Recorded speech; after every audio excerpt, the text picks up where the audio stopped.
Have you ever felt paralyzed by fear, wondering if you'll ever have the strength to move forward?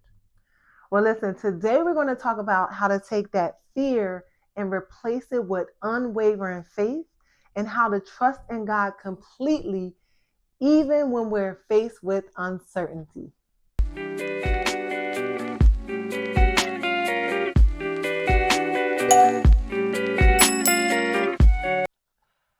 What's up, everybody? Welcome and welcome back to my channel. My name is Crystal and I'm your results and transformation coach.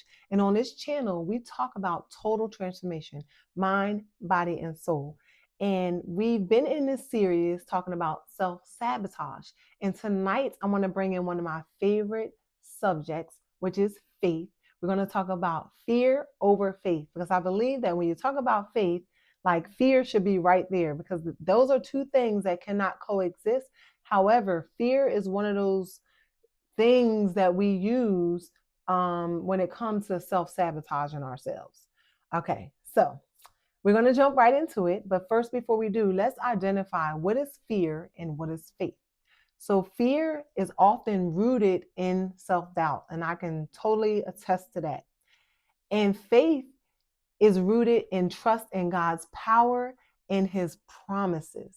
So if you think about it, if you are living in fear, nine times out of 10, you're not living in God's promises and his trust, right? And if you're living in God, I'm sorry, got tongue-tied. And if you are living in faith, right, then there's no way that fear is coexisting with that. It's either one or the other. All right, so I got some scriptures. We're going to take it to the word.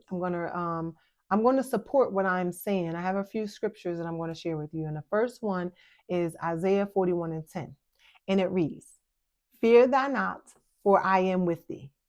Be not dismayed, for I am thy God. I will strengthen thee.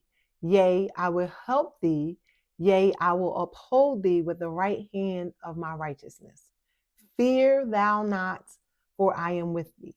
So God is telling us, like, he is omnipresent. We as a people are the ones that sometimes forget that.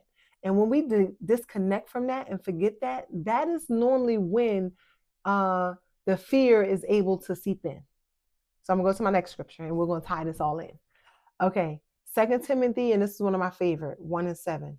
"For God hath not given us the spirit of fear, but of power and of love and of a sound mind."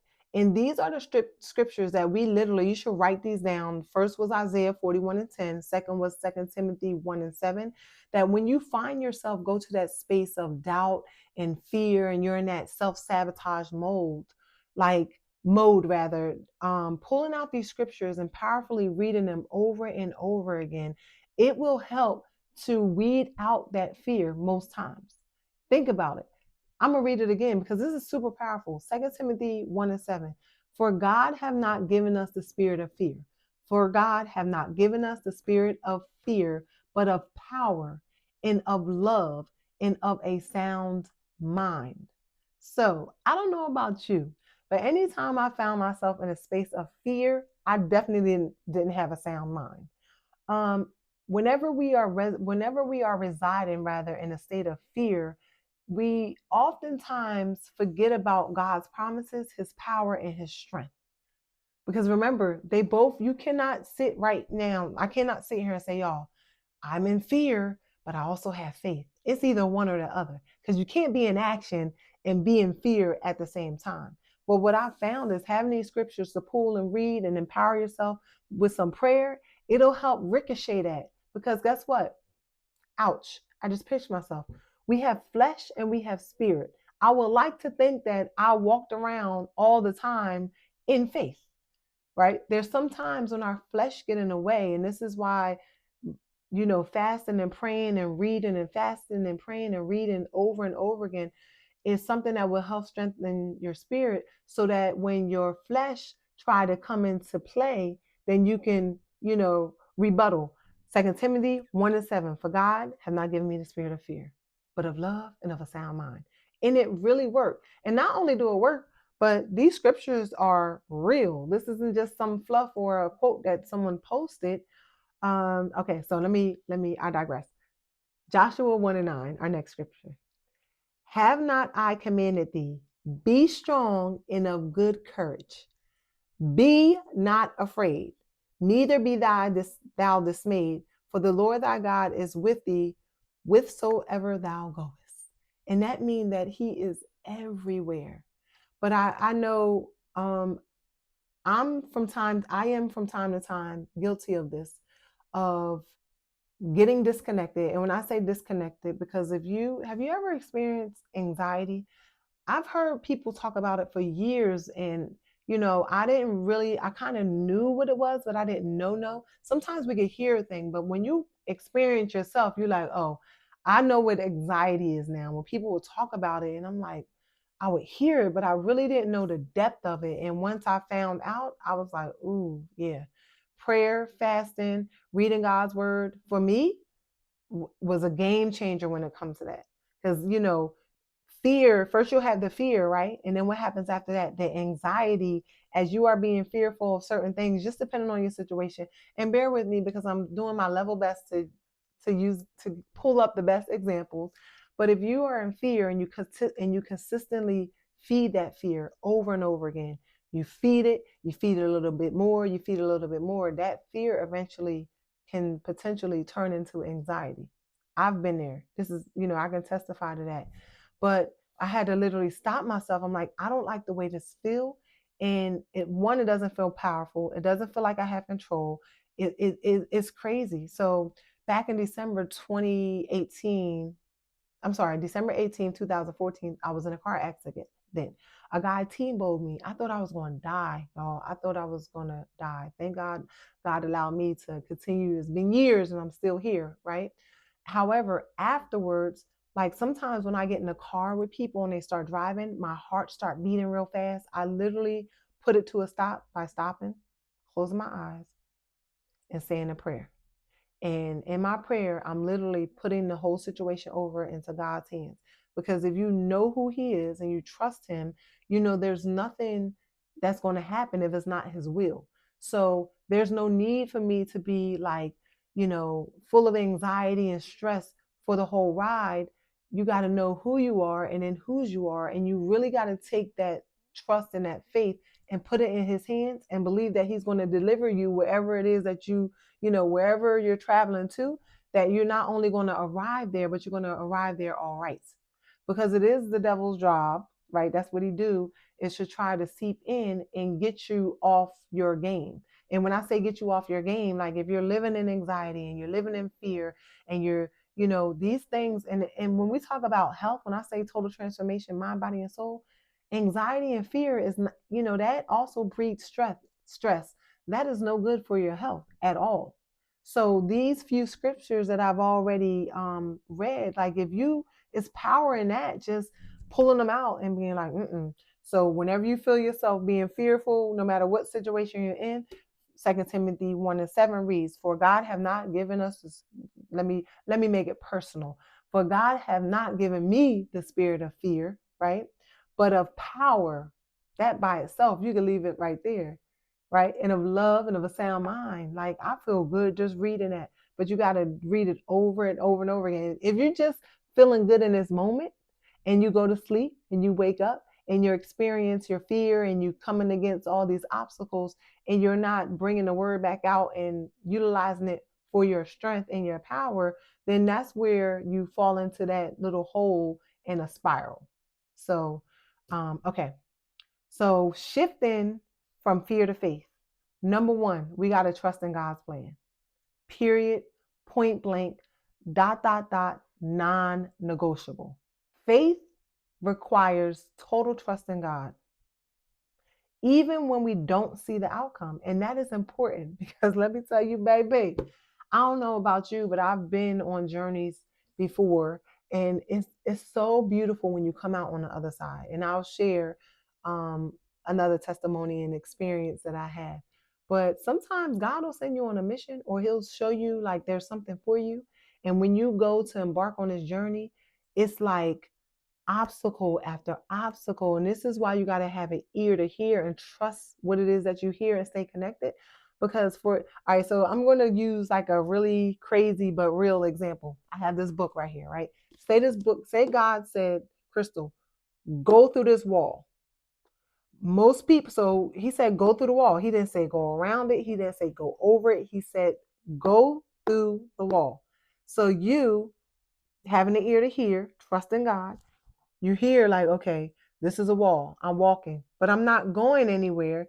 And a lot of times when we share, you know, when we share different things with our friends, sometimes they look at you like you're crazy, like, fool, why are you standing there at the wall?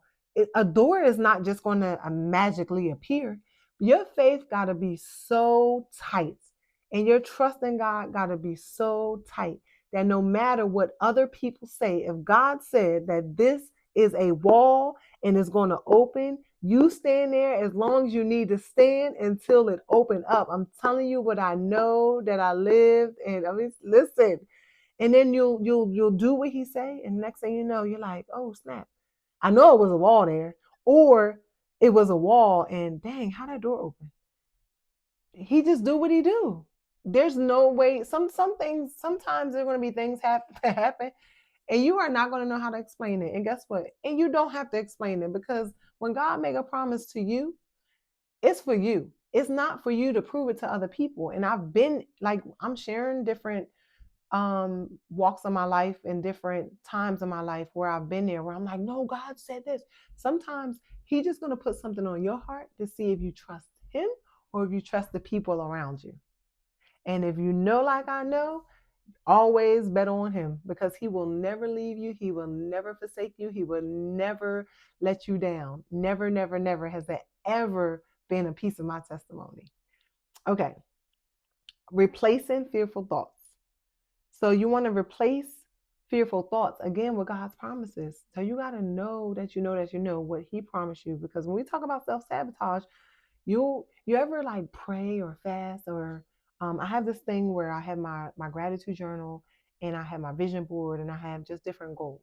And like I said before, I always pray at the end, Lord, if there's anything that I have written down or that I'm praying for or affirming that is not your will for me, just show me. I need them to show me so I can just get it out of my space, because I'll be the one that'll be working super hard trying to achieve these things. But when those obstacles come up for you, you have to remind yourself to replace those negative, what do we call them? Those negative self-doubt, limiting beliefs with his promises. Try it. I'm trying to tell you. If you're under the sound of my voice, trust me when I tell you, try it. And then I want you to come back and I want you to share your testimony. In the moment too that you say that you're going to do a thing, just be ready for war, because the mind is a tricky thing. Like, these thoughts will hold you back. Mindset is everything. I say it, change your mindset.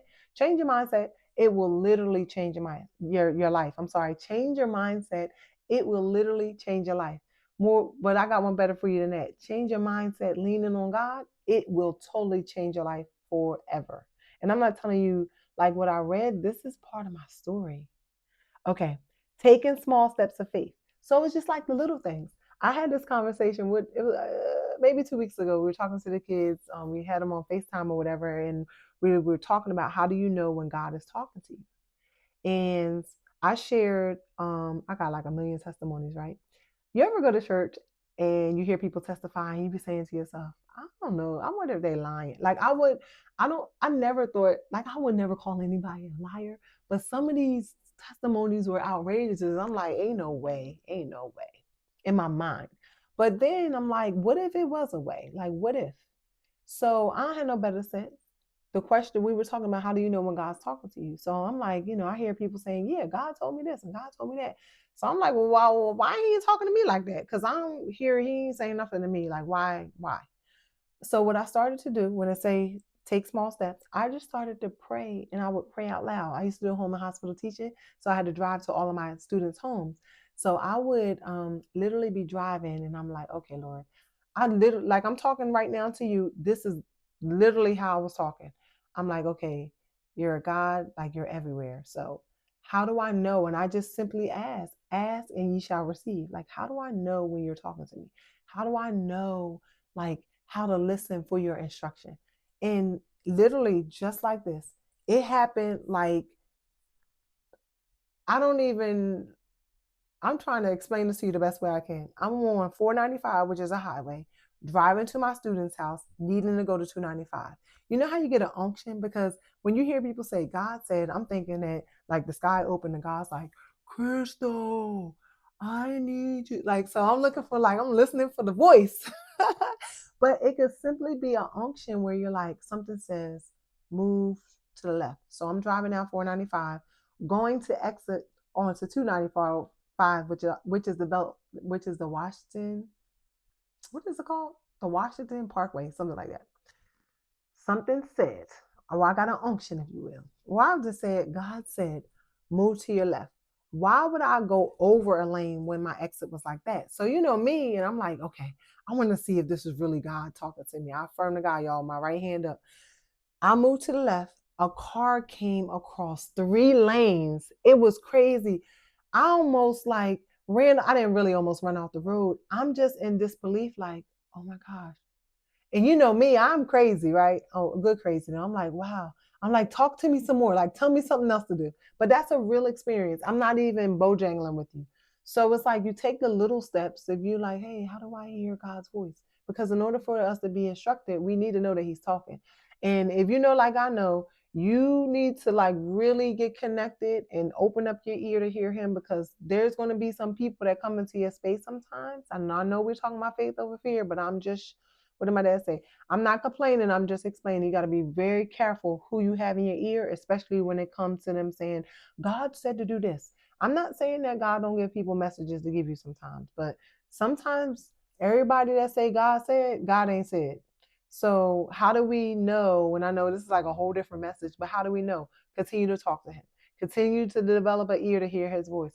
Continue to communicate. Continue to build a relationship.